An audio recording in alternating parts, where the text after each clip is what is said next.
Okay, so I call the meeting to order, and Monique, can you go through the roll call, please? Yes. Mark Mansfield, Here. John Fernandez, Present. Renee Hoiser, Here. Lauren Shedd, Here.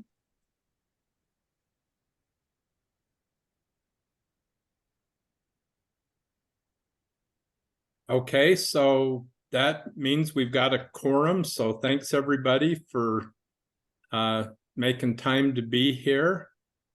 Does anybody have any proposed agenda adjustments? Okay, hearing none, we'll move on. Monique, did anybody want to address the trust? Mark, item 2.03 was the introduction that you needed to do for Oh. Dr. Ravi Shah. I made a mistake again. I used the draft agenda because it's got names and it helps me. No worries. Yeah, so we have a change in representative from the governing board. Dr. Ravi Shah is going to now represent the governing board and liaison between the trust and the governing board. So welcome back, Dr. Shah. Well, thank you, Mark. Glad to be back on EBT. And hopefully my Monday evenings are a little freer with a different schedule at work, so hopefully I'll be able to attend some of these meetings. Okay, great. We look forward to it. Okay, so Monique, now can we go to address the audience? Yes. We didn't receive any public comments for this meeting. Okay, so then the next item is the approval of the minutes. So hopefully everybody's had a chance to look at them, and I'm looking for a motion and a second to approve the minutes. So moved. I second. All in favor? Aye. Aye. Aye. Okay, minutes are approved. And then next we'll go to Christina to review the November financials. Okay, Monique, do you want to go ahead and pull them up? Yes.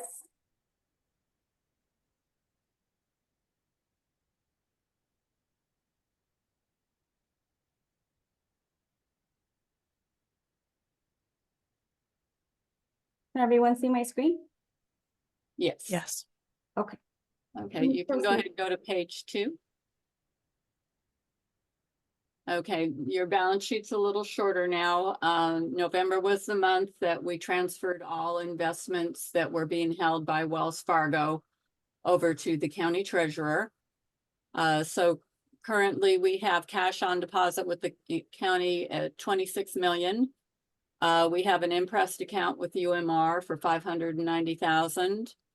And we have a couple clearing accounts, our direct deposit, which is the payroll, and our cash on deposit with Wells Fargo. That's just transitional funds that hadn't transferred over by the end of the month.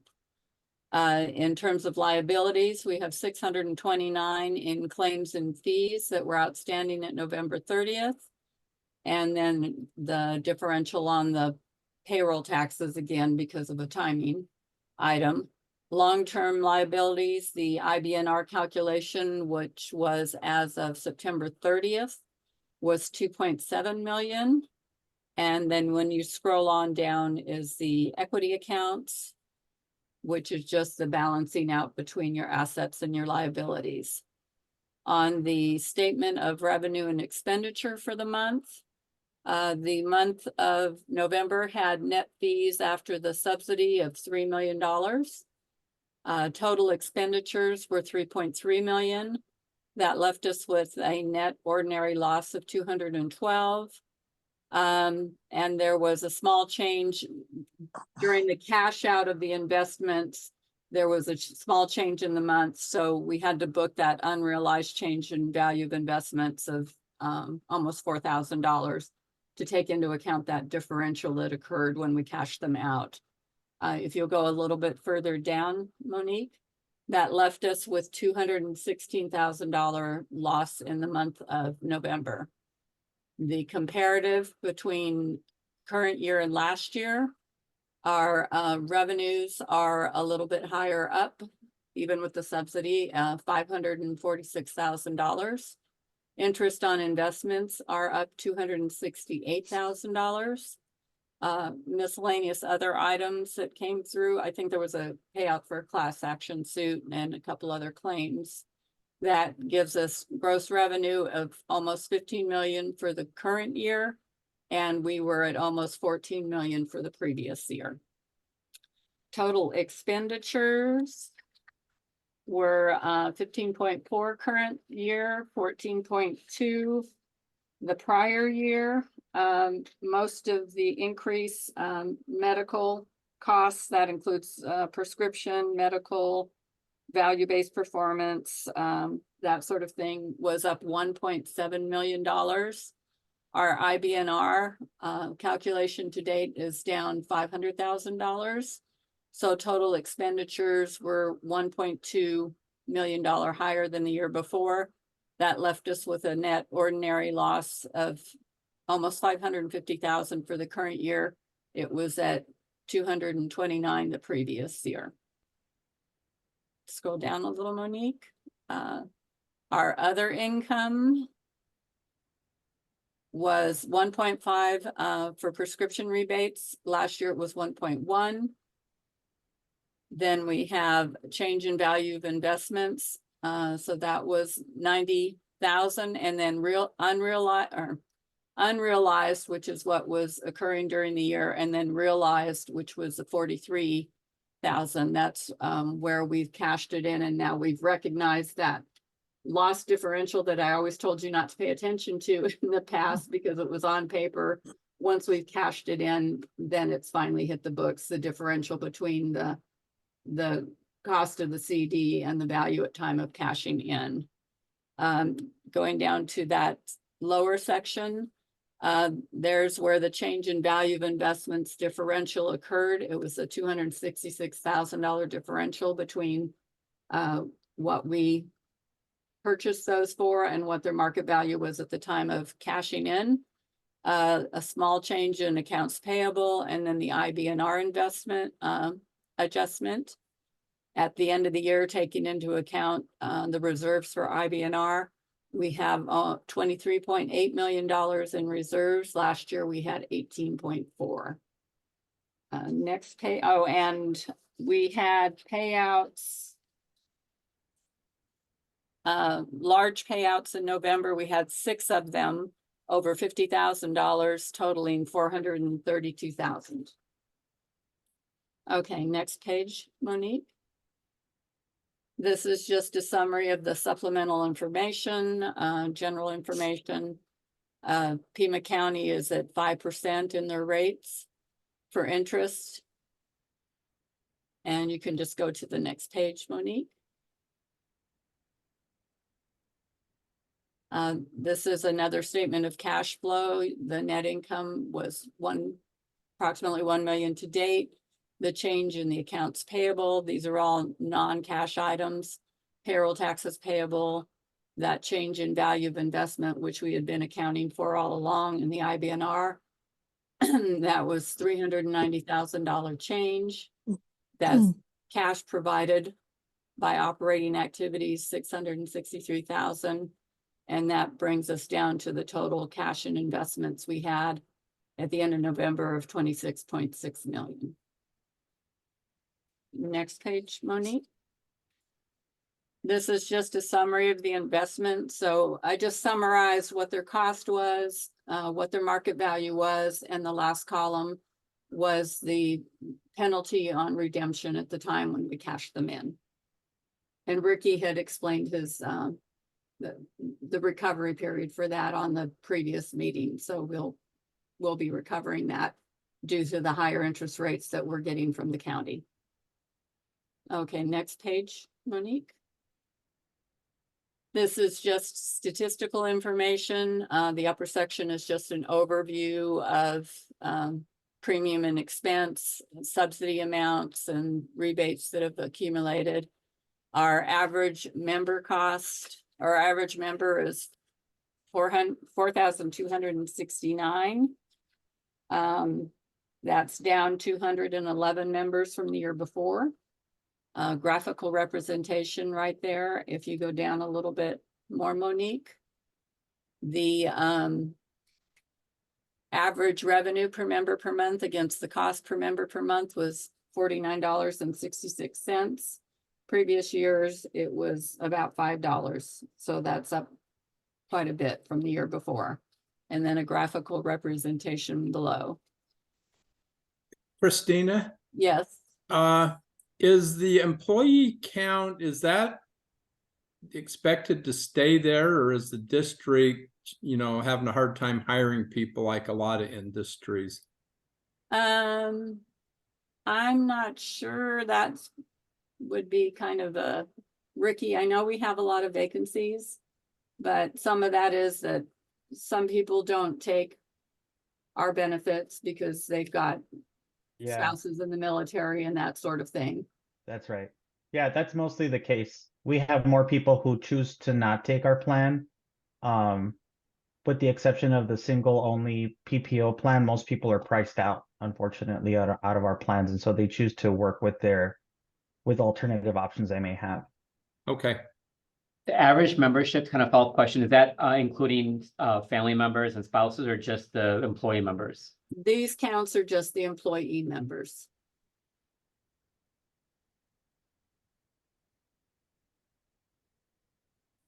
Okay, Monique, if you want to go to the last page. And so this is just a graphical representation of expenses per member per month. Just a little bit further down, Monique. So the average for the 5-month period last year was about $650. This year it's about $707.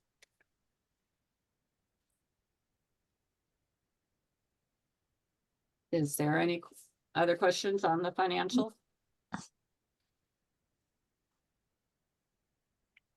So Christina, I don't want to spend hardly any time on this question, but our reserves are up quite a bit from last year, but we're showing a loss. How does that work? Let me see what we've had going on there.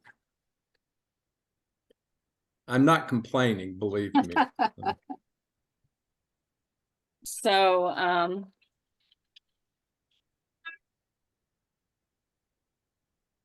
we started out the year, $5 million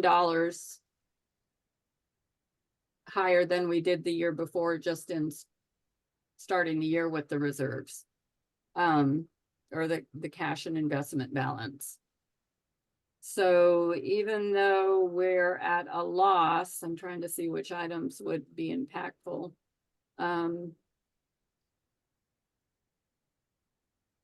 The IBNR adjustment wasn't quite as high. Oh, that's true. I forgot about that. And our current IBNR reserve isn't quite as high either. So that's impactful. Valley, I haven't requested the December IBNR, but they might have a feel for whether it's going to go up or down from what we had in September. Okay. Any other questions for Christina? Okay, so I'm looking for a motion and a second to approve November's financials. I move to approve the November financials. I'll second that motion. All in favor? Aye. Aye. Aye. Any opposed?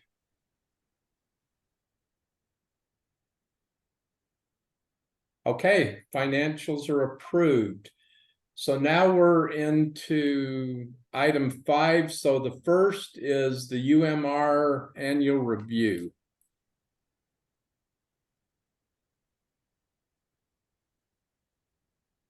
And Mike, was that you that was going to do that?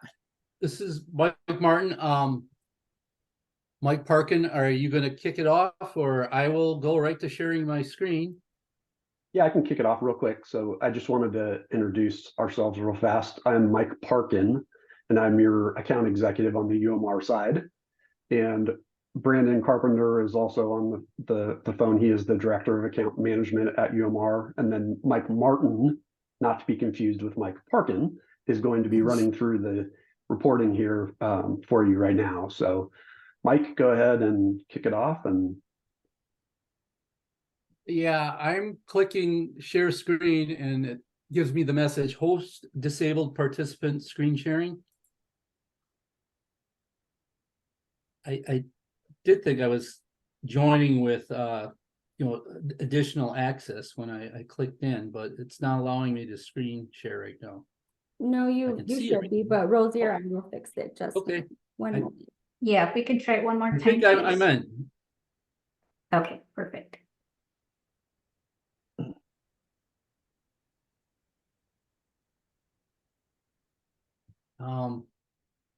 Let me know if you can see, and I'm putting it into presentation mode. The UMR cover page. Yes, we Is can that- see it. Looks good. Okay, great. So here we go. I'll be going through the PPAR, otherwise known as the Plan Performance Analytic Review Report.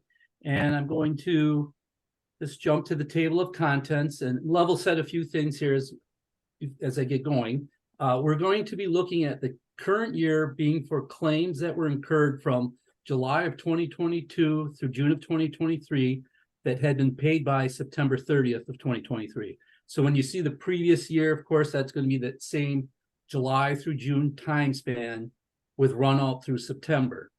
On many slides, you're going to see norms indicated. And when you see a norm, that's in relation to our UMR book of business, which is about 4,164 groups and about 6 million members. Some slides will also show a peer. When you see a peer, that's the UMR education segment, which is about 400 groups and 342,000 members. Now, I'll just say, like, I know I want to be respectful of time, so I'll go fast. But if there's questions, by all means, ask when I'm on the current slide. Don't worry about interrupting, or we'll of course do our best to answer all questions. That said, I won't spend much time on this executive summary, but we'll be talking about membership and demographics on the next slide.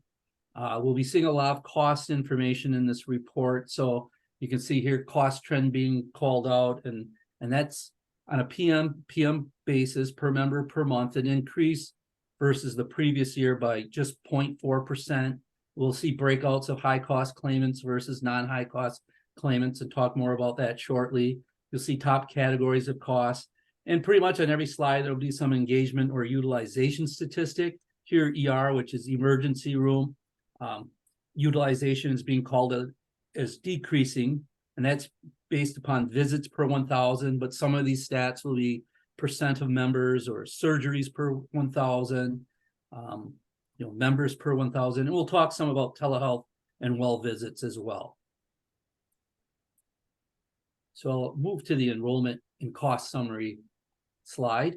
And here, okay, so your membership, now this includes spouses and dependents, was at 6,002 in the current year. So that was just up about 2% versus the previous year. You can see, some of the highlights from this table are your average family size is much smaller than our UMR norm. Thus, there's fewer children on the plan, pulling down that average age, and your average age is above the norm. And you can see that in your group, about 50% of all members are 45 or over. And you're, like many school districts, much more female than male. And you can see, compared to the norm, 27% more female members than our norm would be. So we take these types of numbers and we crunch them together. On row 3, I'm looking at the demographic factor of 1.1859. What this simply means is, if all else were equal, you would expect comparisons to the norm to be higher by about 18.6%. Now on the bottom, we have a table of PMs. Again, that's per member per month. I'm looking at the bottom row. You can see in the current year, medical and RX combined for $441. And that's, 13% lower than the norm, even lower versus the education norm. Above that, you can see RX breakout, which RX by itself increased by almost 10%, and that is 16% above the norm. And then medical net paid by itself is almost 24% lower. Are there questions on this page before I proceed to the next?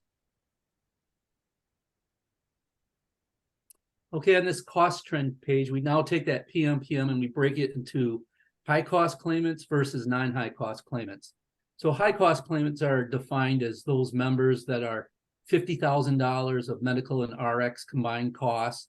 And you can see, again, the bars, for the current year versus the norms. Now, I did add the Arizona norm here, and you can see you are slightly above that. You're 4.5% higher than the Arizona norm. I also added this third period. This is only a 10-month period, but it's because we're looking at an average per month. I calculated from September of 2020, when the district started, through June of 2021. And you can see all three periods are, quite consistent, just short of $450 of PMPM. In the center, you can see that the total paid by the plan was almost $31.8 million. That's including medical and RX costs in the current year. And on the bottom, you can see medical benefits utilization. This simply is a percentage of members that have at least one covered medical claim. And in the current year, it was 82.2%. And I will say that's a positive. We're going to see on some other slides as we go through this, your membership, I'm going to say, intelligently uses the benefits. And it's good to see this above the norm. It's often an indication that members are having their annual checkups and preventive appointments, things you want to do to identify issues as soon as possible and just promote the best possible health for themselves.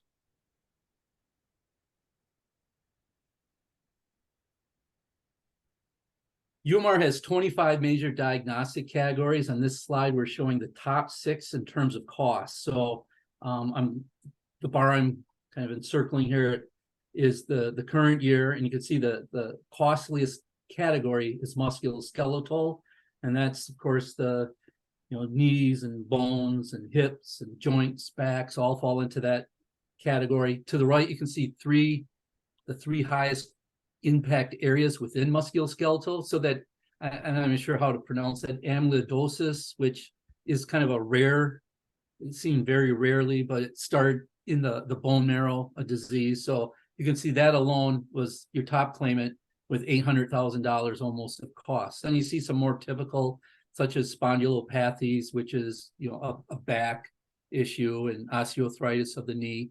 As you go down, health status is next. Now, health status, that's routine services, and that's your screenings and vaccinations all fall under that category. And you can see it's the one that's spread out most amongst your membership by just number of patients. I won't go through all these, but in comparison to the norm, the district is very, very comparable. The only difference, circulatory is typically number 3, but musculoskeletal, health status are 1, 2 in that order.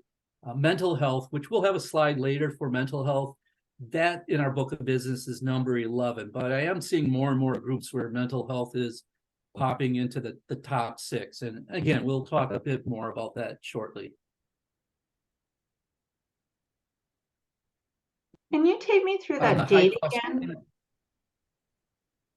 I'm sorry. through the, okay, Yeah, this go through says through July of 2022. Am I reading that correctly? Yes. So this represents July of 2022 through June of 2023 with a run out through September of 2023. Thank you. Sure. So would that mean runoff through September? It means, what does that mean? Claims had been paid by that date. So all claims that were, let's say, received in June of 2023 and paid by September 30th. Something, it's rare, but something could be paid after that date, and wouldn't be in the 3 months run out then. Maybe an adjustment, for example, to a previous claim. On this high cost claimant summary, you can see, again, 97 such members that were high cost claimants, and the total dollars paid for these high cost claimants went down over $1 million. So you can see a decrease here, $1.1 million. Thus, the stats below all kind of represent a decrease. For example, the percentage of total pay attributed to just these 97 members was at 32.6%.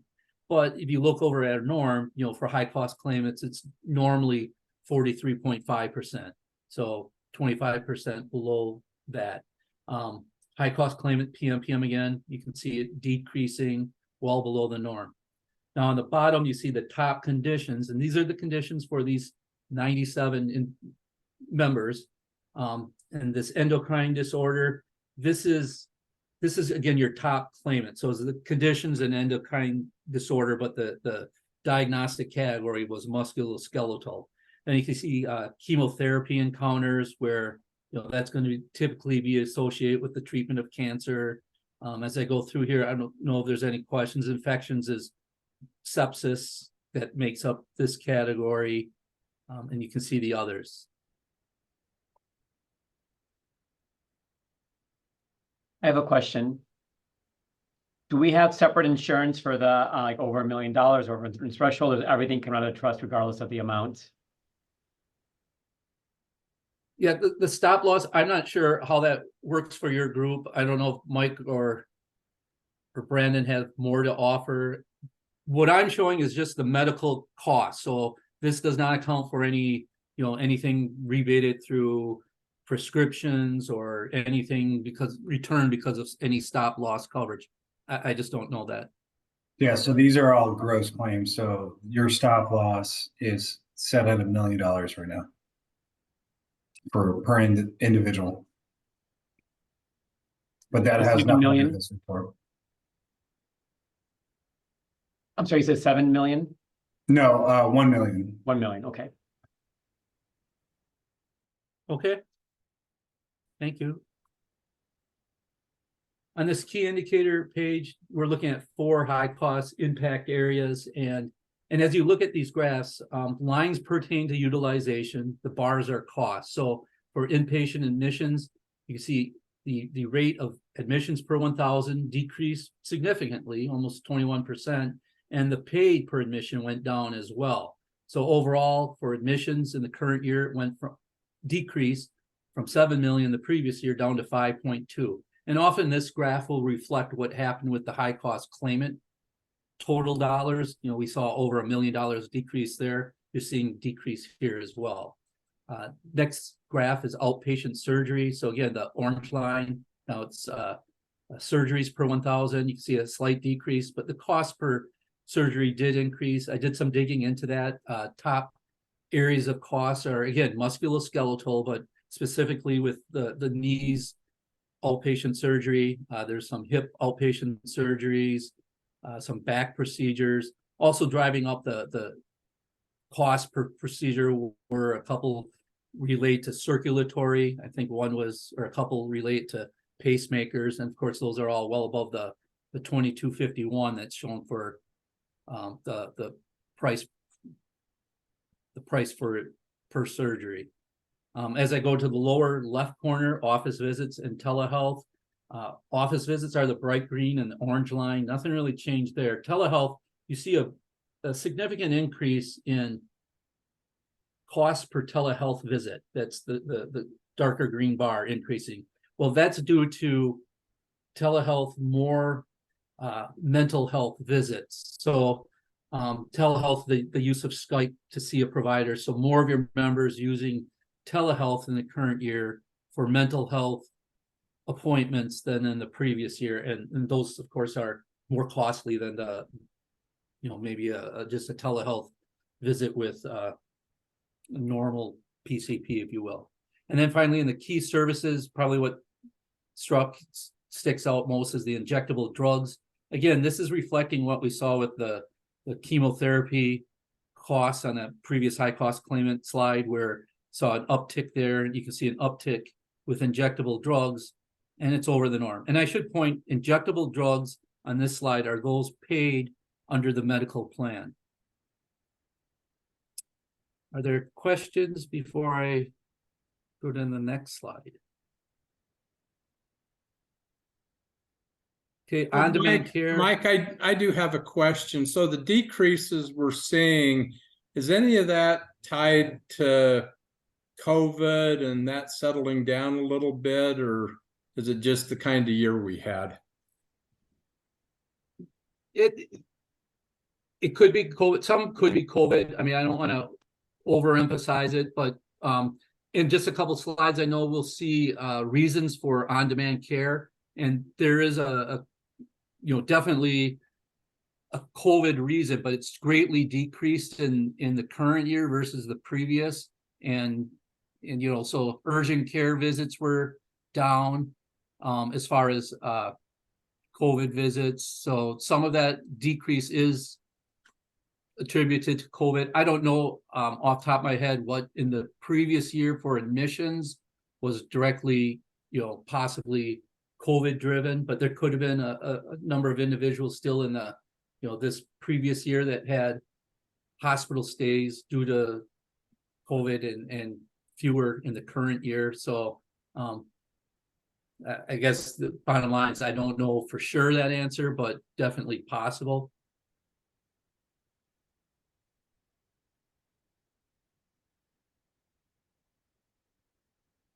On-demand care is, as you can see, emergency room, urgent care, and telemedicine.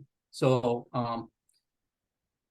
again, the same type of graphs where you look at the lines are utilization. So you can see ER visits, again, decrease, costs went up, but below the norm. Urgent care only represents a total of $157,000 of total cost. And I say that because ER is 1.2 million. And telemedicine, which is the teledoc provider, you can see again, utilization just slightly increased, but is above the norm. So it's great. That's a offering that's made for the members, and they are using it. As you can see, the comparison to the norm. And overall, though, this slide is a positive story. Going back to what I said when we were talking about benefits utilization. If you look at the ER to urgent care ratio, there's one ER visit for every 2.6 urgent care visits.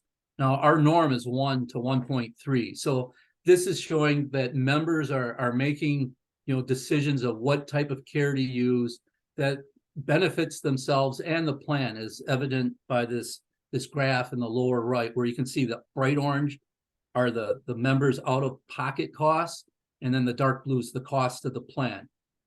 Sometimes it might be a statement of the obvious, but we do see groups and they really have to put out that message, like, use urgent care and telemedicine whenever possible. And I understand that, there's going to be time and circumstances and what the situation is that all has an impact on whether or not someone uses urgent care versus ER. But, this really does show that members are making, wise decisions and using benefits appropriately.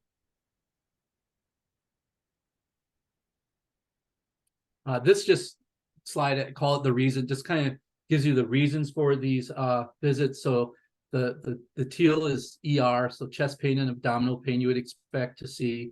The bright green is urgent care and dark green is telemedicine. So you can see, with the bright green, throat and sinuses and coughs. But here's what I was saying before about COVID. Now, this contact and suspected exposure is really urgent care testing for COVID. And you can see 212 such visits. But in the previous year, it was 528 when we, last year did this slide. So hopefully that trend continues and we'll see, this, maybe it won't even be on this slide, hopefully a year from now.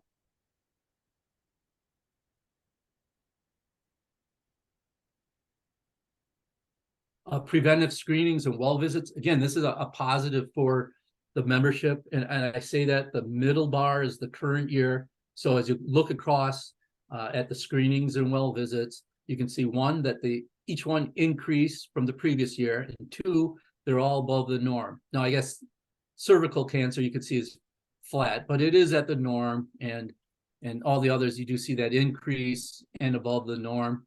With children well visits, I wouldn't have any concerns there. You can see they're above the norm.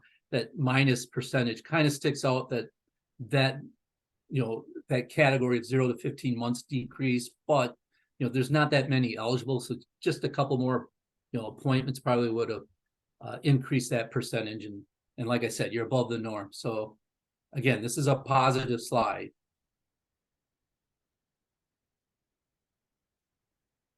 Behavioral health is something, of course, within our entire country. It's been a high interest topic. You can see member percentage that utilize behavioral health. And when I say behavioral health, that consists of mental health and substance use. You can see that it increased from 17.1% up to 19.2%, and it's above the norm. Now, it is more in line with the education norm, which is about 18.9%. The negative with this slide is that there was over an $800,000 increase as you look at the total pay. But if you look at the conditions, so you see 3 spikes, and these are representative of, you know, the spikes from your top claimants. For your top claimant was $243,000 of eating disorder, and that was followed by a $140,000 with bipolar disorder, and then a high cost claimant over $100,000 as well for depression. So it's great that members are able to get the help that they receive. You just want them to do it in time so that they don't become acute, i.e. costly type cases, which was the case for, you know, a few patients.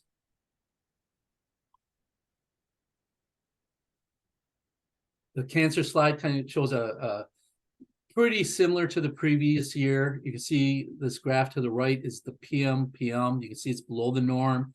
The darker shade is chemo costs. So again, we mentioned earlier how that increased. You can see the top in terms of cost cancers for the group on the bottom graph.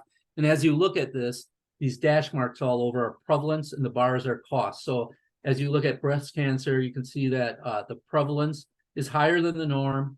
The cost, the bar, is higher than the norm as well. Now, you are a group that's much more female and a bit higher age, so seeing breast cancers, the top cancers, probably not surprising as you go across. For example, skin cancer is above the norm in utilization, or, you know, patients per 1,000, but in cost wise, it's lower. I'm not sure as you look at this if there are additional questions.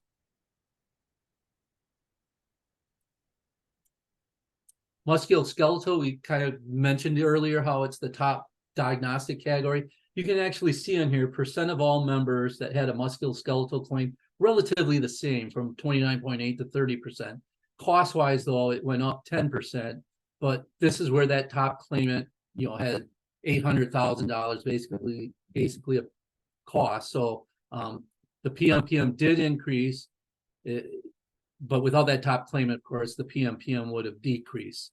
You can see the top conditions, osteoarthritis, kind of mentioned that on the outpatient surgeries, where there was an increase in like knee and hip procedures. So you get a little bit of an increase there.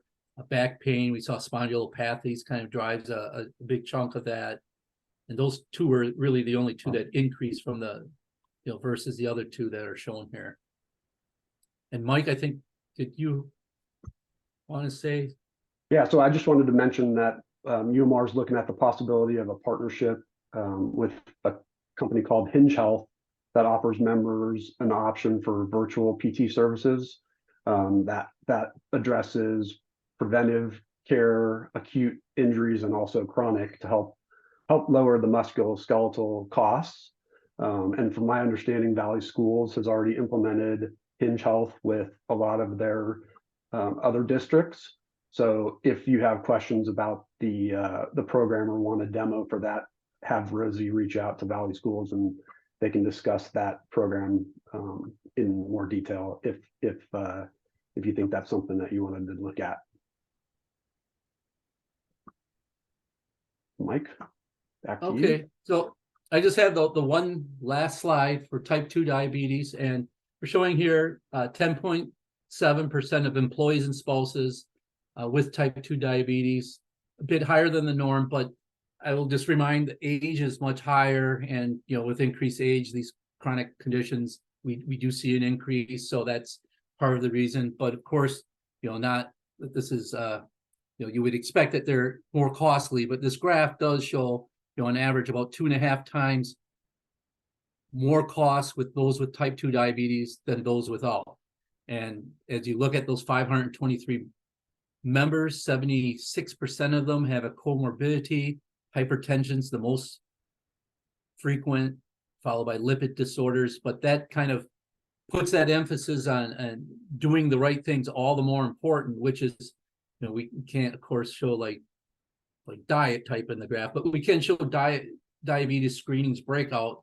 And when you're looking here, again, it's a positive story in that, the middle bar is the current year. Each of these went up, and they all are above our norm that is seen. So again, it's a good reflection amongst the membership that they're, in general, making great decisions and using the benefits wisely to minimize that PMPM.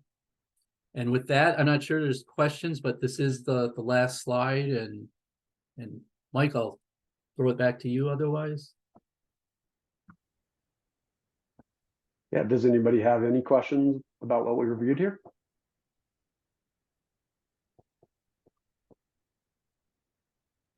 Good job. Thank you. Yep. Thank you. Thank you. Okay, so unless there's questions, we're going to hand it off to Jameson.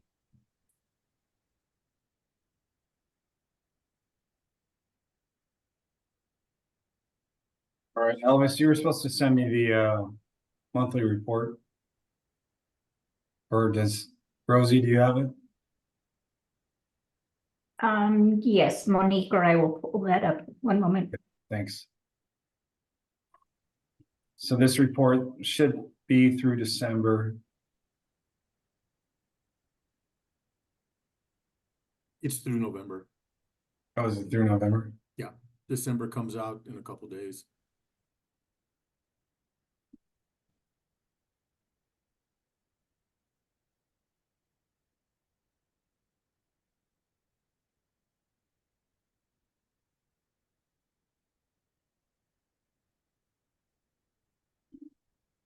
I have it if you want me to share it. That would be great, Tom. Mine is, I have it. It's just not loading yet. Everybody see it? Yes. Okay. Tell me what to do next, James. All right, you're there. Hold on. Move my screens around. All right, so what we have here is the overall experience for Tucson Unified through November, where we have we have November's enrollment at 4,563. We're averaging 4,426 employees. When we look at membership, again, just a refresher, July and August always is the lowest membership at 5741 and 5785. Then everybody comes back on board. All the new hires for September at 6,021. We've grown to 6,148. But we're averaging so far in this time period 5,962. We've spent so far in medical claims of 9.2 million. We haven't had any claims over $1 million, so there's no stop loss. We've had pharmacy at 5.1 million with a total spend of 14.3, almost 14.4. Our fixed expense is calculated at 897,000 with a total medical and paid expense of 15.2 million. When you look at my premium equivalent, so that's multiplying out our enrollment by plan by month, we have 14.9 million. So we're at a deficit so far of about 384,000, or running about 103%. Most of that coming from the first 2 months, which we know we have low membership. And then in November, we also ran 105% loss ratio. When we look at, just one more thing on this, when we look at a comparison, Valley School provides the prior monthly average. So that's for the full year. We averaged $496 per member per month. And we are now averaging 513. That includes fixed expense and also your claims. And Jameson, Yeah. to point out with rebates, it's actually yeah. that loss ratio. Yeah, so that kind of yellow area, you guys do receive rebates. They come in quarterly. So our biggest rebate came in, I think, October for about $1.5 million. So after rebates, we're running roughly 92%, which is probably why we've grown a little bit more than expectation when looking at the financials. Jameson, when you do your calculations, do you figure the rebates in when you project going forward? You know, we have, let me double check.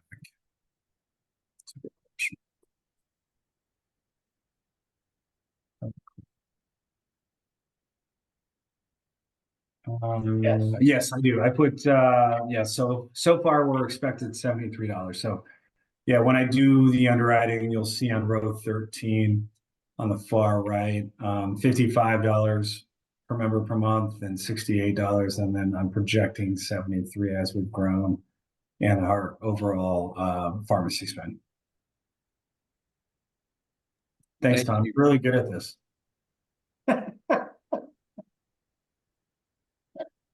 Next page, Jameson. Yeah, so let's go to the next page. This is just going to break it down by plan. So this is your PPO 750 actives, so excluding Cobra.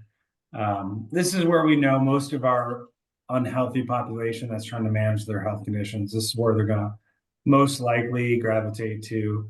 So we expect this plan to run higher than expectation. We're roughly averaging 2,501 employees with 2,818 members. We spent about 6.1 million, almost $2 million in medical, 4 million in pharmacy. So a total of 10.2 million. The adjudicated fixed expense for this population is 507 with a total spend of 10.7 with a premium equivalent for those premiums of 8 million. So we're upside down about 2.7, but that's expected because we know our HTHP plan members are going to run better. They don't have the same health conditions that are managing through this same plan. This plan currently is running 134% loss ratio. But again, we don't track rebates here by plan, so. Right. That bad, yeah. So as we see our high deductible health plan members for the 1,500 plan, we're averaging 1,260 with 1,962 members. They are spending about 2.5 through November, 760,000 in pharmacy, 3.2 million total in medical and claims. Their expense adjudication is 255,000, so total spend of 3.5 with their premium equivalents at 4.5 million or 78% loss ratio. And then our next plan design will be our best plan design. These are those that are definitely buying with their paycheck, not their health care. So there's not going to be a lot of spend in this plan design. So we are averaging 665 employees with 1,181 members. They've so far spent $600,000 in medical claims, 257,000 in pharmacy, total of 857,000 in medical spend, with a total expense of 134, total paid claims expense of 992, with an expected premium equivalent of 2.3. So they're running about 43% loss ratio, which is what we need them to do, so we can pay for those on the PPO.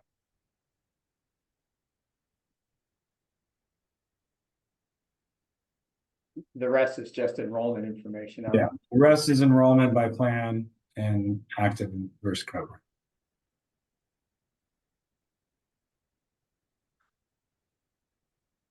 So the underwriting, it is through November, so it hasn't changed. We're still at a 4.9% expectation for projection.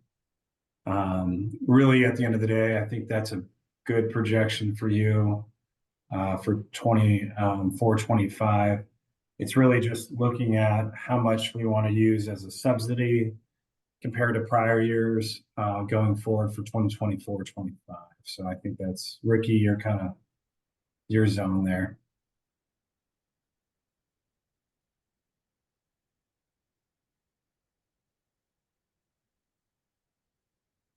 Any questions on the monthly report? No, thanks, Jameson. Okay, and then the next item, underwriting and plan design recommendations. And is that you again, Jameson? Yeah, it's me. I mean, there's no change to the underwriting. Okay.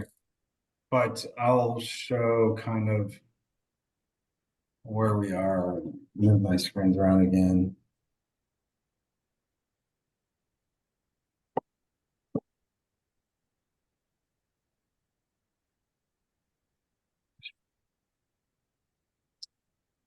Zoom in here. So we still have the 3 plans.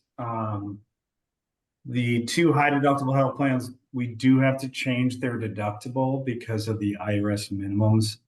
So with your HDHP 1500, it has to go to 1600 now, and then your HDHP 3000 has to go to 3200. That is an IRS requirement because they changed kind of the minimum deductibles. They try to do what they say is keep up with inflation.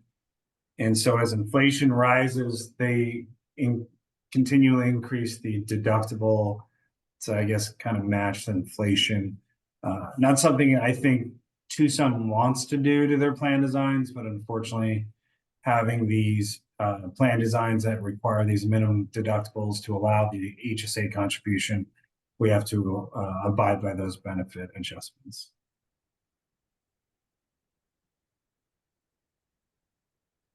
Other than that, as an underwriter looking at these plan designs, I think they're I'm gonna voice my own opinion. I don't think you need 3 plans. You added a 3rd plan a while ago, but you've already done it. So with that said, you know, you do have 3 plan options, 2 being high deductible health plans, 1 being the PPO 750, which I think are in line with benchmark when we look at deductibles, copays, and out-of-pocket maxes.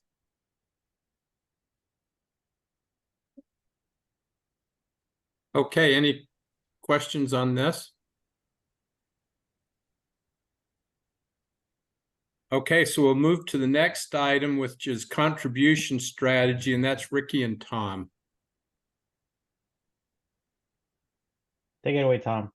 I'm right behind you. Ricky, I had no idea I was presenting on contribution strategies.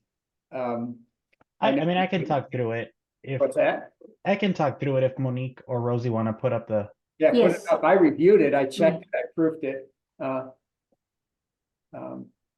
Short of that, it looks like you're eliminating the subsidy, I think is what you're going for. Right. So these, because there hasn't been any, there hasn't been at this, as of today, I know these are going to the governing board, I believe, next week. There hasn't been any direction regarding a subsidy, and I know that the board has asked me to provide them some financial information regarding the possibility of doing one, but these assume no subsidies so that at least we can say, this is what it would be versus this is what it could be, right? This is what we know today. And I provided the 4 bullet points at the bottom. So as Jameson was mentioning, the monthly rates that are part of the underwriting are 5%, right? Year over year. However, the governing board authorized a full subsidy to employees on whatever increase they were going to experience last or this fiscal year, in fiscal year 24, and the district and covered half of the district's monthly cost. Because of that, these rates reflect the increase from the subsidized amount because that is currently what people are paying. And obviously right now there is no direction as a subsidy that may come later that could certainly kind of make this change. So as a result of the fact that we have a 2024 subsidy in play right now, the actual increase in the fiscal year 25 rates to the bottom line is really 9%, because we're starting obviously lower than where we would be had a subsidy not been in place. And so that's why you're seeing like a $36 increase for a PPO employee only versus what would otherwise be a $25 increase if there were no subsidy, and it kind of just goes from there. The splits are the same in terms of the share between the district and the employee. Those are not, there's no change between those. Obviously, as I've mentioned before, the only requirement that we have is employee bargaining agreements require that the single member PPO plan is always covered at 85% by the district. So we always have to make sure that we cover that first and then kind of move down from there.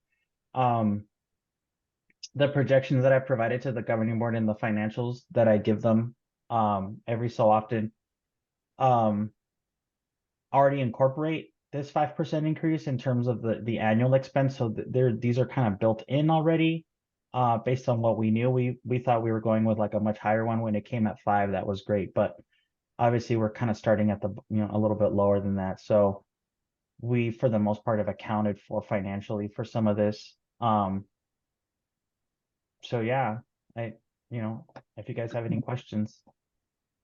Ricky, everything in column B is 5% more than what it was in the current year. Everything in column B. Yeah, the 24-25 monthly rate. Yes. Yeah. When you present this, if this is going to the governing board, can you have like a column there that has the 24 or 23-24 rate and show the increase? Sure. So we can see like that the increase is, and how that increase is being like a total increase of like $47 or so, whatever it is how that's being eaten up. Yeah, I could do that. Yeah, because the 24-25 monthly rate for this PPO one, for example, the 623, this year is 594. So yeah, it's it's about 30 something bucks. But again, what we're experiencing is greater. So yeah, I can do that. I can put that in there so that at least you can have that as a point of reference. Yeah, so like 2 more columns with like the 23-24 and then the change, not necessarily the percent change, but just the gross amount change. So you can see that gross amount divided up between TUSD and employees. Oh, Ricky, when you talk about the subsidy, remind me how much of that subsidy was coming out of the trust dollars and how much of it, did the trust pick that up last year? Yeah, the trust picked up 100% of that subsidy. Yes. So going to my question in the chat. So what is so we need to have a 6-month reserves in the bank at all times. And do we know what the 6-month reserve is and where we are at today? It's 18.1 million is the 6-month number. Okay. And where are we in the bank? Where was our assets again? Well, our assets as of November are about 23 million, Christina. Okay. So $5 million more? Well, as of November, yes. So we still have to project out, right? Like, because if you want to know how much is potentially available as a governing board member for any potential subsidy, we have to project based on the historicals of the claims, what the spend is for the remaining, 7 months of the fiscal year. Well, and we'll know December obviously here pretty soon. So really the remaining 6 months, so that we can say truly, a better estimate than 23 million, because that's what we know as of November 30th. Yeah. So where did we've got to have 6 months reserve come from? That's in your bylaws. Okay.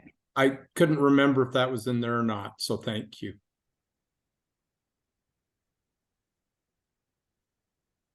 So I guess, Ricky, you'll bring back whatever the governing board's thoughts are. Yeah, I mean, I'm assuming, John, unless you think otherwise, I'm assuming that this is going to the board for their approval. This is. So Right. this is, yeah, these numbers, let me share the screen one more time. These are what is going to be presented at next week's meeting to the governing board. Typically, it's presented with the EBT committee's recommendation.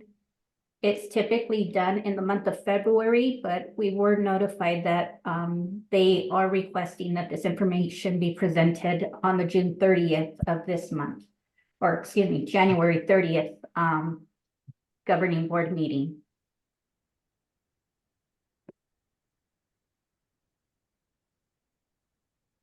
So in other words, we would prefer to have a recommendation from the EBT so that when this goes to the board next week, we could essentially, you know, give the board the information that the EBT is recommending this, and then they obviously can go forward as they choose.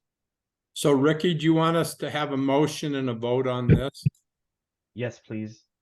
So at this time, there's no request for the trust to subsidize the 24-25 rates. I haven't received any direction of that kind. Okay. Okay, so unless there's other questions, I'm looking for a motion and a second to approve these recommendations to the governing board. So moved. I'll second. Second. All in favor? Aye. Aye. Aye. Okay. Thank you. So I'll say this is going to be a tough sell for the governing board to approve as is. Ricky, can you please be prepared when this comes to us next week with that information about the reserves and how much Yeah. we can project to be and how much we can use from reserves? Because I don't think we're going to have a governing board that's going to approve any increases to both TUSD's expenses as well as employee expenses when there is more than we need in the reserves that's required. Yeah, Dr. Trujillo's already given me that direction, so I'm already working on it. I think having the bottom line as well in terms of what does this mean for TUSD in terms of our increase in M&O with all these increases and changes and what we project out if we kept the same number of employees in the same plans, what the cost is going to be with all the 3601 and 3199, you know, all the different increased costs per employee. I don't think it's built into the budget for next year yet. Is that correct? It's not, but it is in the projection document that I've been showing you all that had an 8% projection to it. So so that district expense is built into it already.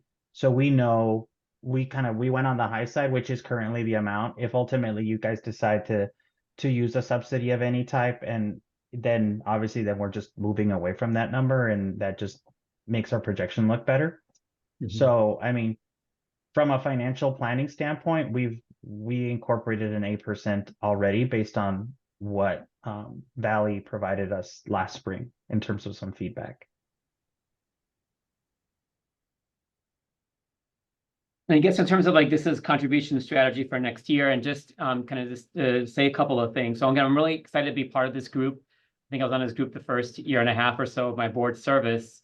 And then Ms. Shaw wanted to be on this, so we stepped down for her to get some experience with this as well. And you know, my goals is really to figure out how we can improve costs overall for our district and really have a new strategy long term for the work that we're doing in health insurance benefits, and really using that hat as a position and a hat as a governing board member to really blend the two. So things that we are doing right now, I know even when I wasn't on the EBT, I was still working behind the scenes with our district leadership and some others to start thinking outside the box with Valley Schools, with P3 and other organizations, with Alria and other people here in Tucson on potential pay for performance and accountable care type models beyond just pay me for every time I see a patient in my clinic, or pay Alria or other sites every time that their doctors see patients in their clinic, or every knee surgery or back surgery that we do, that regardless of the outcomes for patients. And to move beyond that fee for service model into a more capitated accountable care type model.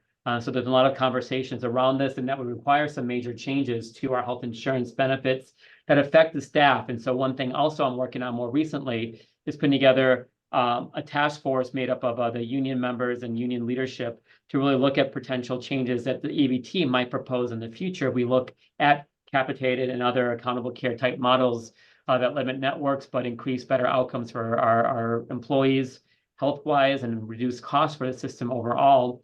And then have that, changes and some big changes that might come with that be vetted by our employee groups, so that we can get buy-in and look at the cost benefit analysis of the continued increased costs that we have versus a more limited network with more expectations and some other things that we can do to lower our costs overall and improve health outcomes for our employees.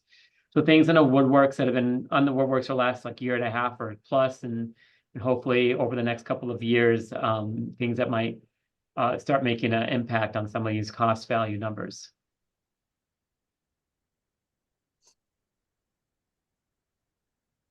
Okay. So do we have the need for a meeting on February 5th?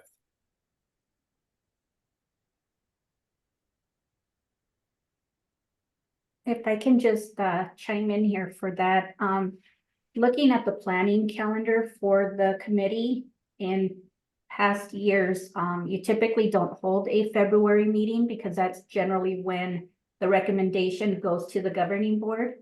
But being that this is going to be presented next week, there may be feedback that Ricky and John receive from the governing board that may in turn require EBT to possibly meet in February.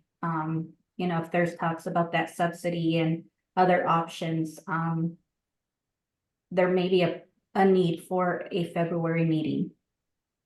So Rosie, what would you think if we scheduled it, then after the governing board meeting, if there's a need, we'll just continue with the schedule, but if there's not, we could cancel? Yeah, I think that'll work. John, I saw a thumbs up.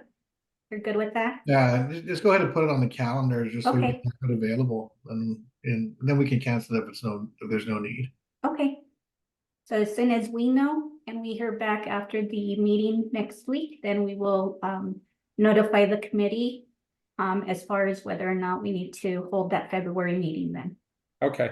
And I Thank you. appreciate everybody because we've had a string of meetings pretty much every month and haven't had a month off. So I appreciate everybody's support and showing up to them. So the next meeting is tentatively scheduled for February 5th.